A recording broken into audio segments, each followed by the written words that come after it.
Kerja praktik atau kita singkat dengan KP merupakan salah satu mata kuliah wajib pada program studi sarjana di Fakultas Teknik Informatika dan Elektro. KP ini termasuk mata kuliah capstone, yaitu implementasi dari pengetahuan dan keterampilan terkait dengan keilmuan yang diperoleh mahasiswa selama kegiatan perkuliahan. Dalam pelaksanaan KP, kalian dituntut untuk mengembangkan diri, mengembangkan keilmuan, dan berkontribusi dalam membantu penyelesaian masalah di berbagai lembaga, perusahaan, atau organisasi maupun industri. Lingkup pekerjaan KP mencakup kompetensi teknis, hard skill, dan non-teknis atau soft skill. Melalui kegiatan KP ini, kalian diharapkan mampu bersosialisasi di ranah dunia kerja nyata, serta mengembangkan kemampuan soft skill seperti kemampuan berkomunikasi, kejujuran, kerjasama, tim interpersonal, beretika, berinisiatif, adaptasi, analitik, problem solving, keorganisasian, kepercayaan diri, kedisiplinan, dan kemandirian. Saya Santi Febri Arianti, salah satu dosen dalam tim koordinator KP. Sebelum mulai, jangan lupa subscribe channel saya dan like video ini ya. Oke, apa sih syarat untuk kalian mengambil mata kuliah ini? Syaratnya, kalian sudah pernah mengambil mata kuliah minimal 81 SKS di semester 5 dan sedang mengambil minimal 16 SKS di semester yang sedang berjalan. Ini tidak termasuk SKS dari mata kuliah yang mengulang ya.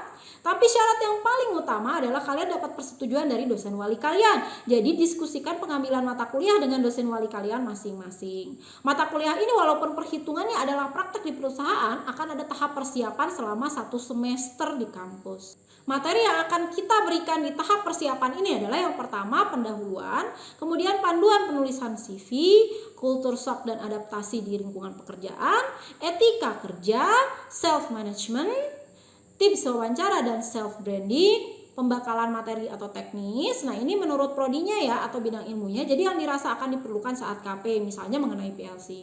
Kemudian panduan penulisan dokumen teknis, dan di akhir akan ada pembakalan oleh Kaprodi. Nah, gimana sih timelinenya milestone untuk sarjana? Ini untuk yang tidak diwisuda ya. 11 Februari sampai dengan 29 Maret akan ada penggalangan kontak dengan calon mitra kerja praktek. Ini dilakukan oleh kalian sendiri atau bisa juga diinisiasi oleh kampus. Pada 29 April 2021 ini adalah deadline alokasi mahasiswa ke perusahaan. Tanggal 1 April sampai dengan 20 Mei ini akan ada pembekalan teknis materi yang berhubungan dengan kerja praktek, dan kalau misalnya kita tidak online akan ada table manner, tapi tentunya kalau ini kita masih tetap online tentu table manner tidak akan diadakan. Kemudian 10 Juni ini akan menjadi hari pertama kalian bekerja di perusahaan atau mulai dari praktek KP-nya. Kemudian 1 Agustus sampai dengan 6 Agustus ini kalian wajib sudah sampai ke draft 3 ya laporan KP-nya. Kemudian 20 Agustus sampai dengan 24 Agustus ini akan menjadi finalisasi pengerjaan topik di perusahaan. Nah, ini 24 Agustus diharapkan kalian sudah berakhir KP-nya di perusahaan, sehingga tanggal 27 Agustus kalian sudah bisa pulang.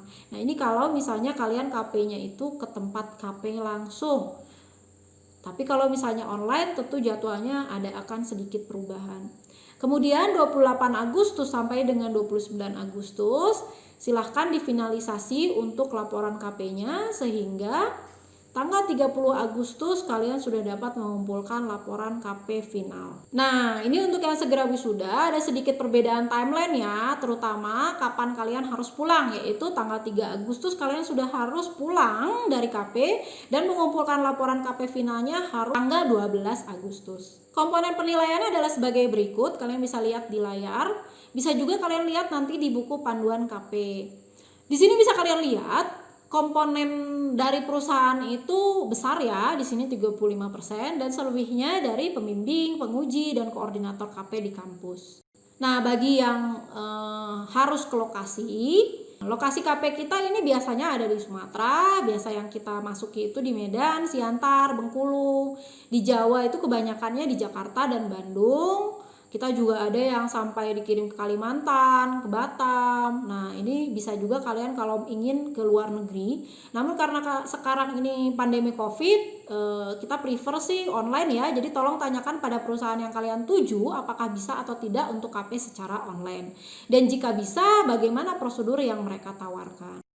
Untuk perkiraan budgetnya, ini kalau misalnya kita ke lokasi ya, ke lokasi KP-nya. Contohnya di sini kalau lokasinya di Jakarta, kita akan ada table manner sebesar 150.000, kemudian biaya angkutan atau busnya 180.000, asuransinya sekitar 25.000, dan ini perkiraan ongkos pesawat 1.800.000 untuk PP. Jadi totalnya ini 2.155.000. Tapi tentunya ini kalau KP-nya dilaksanakan ke tempat ya. Tapi kalau KP-nya dilaksanakan secara online tentu tidak akan ada biaya, terutama biaya table manner dan akomodasi. Yang harus kalian lakukan sekarang adalah kalian harus mengisi kuesioner. Kuesioner akan disediakan oleh koordinator KP. Deadline untuk kuesioner ini adalah 12 Februari.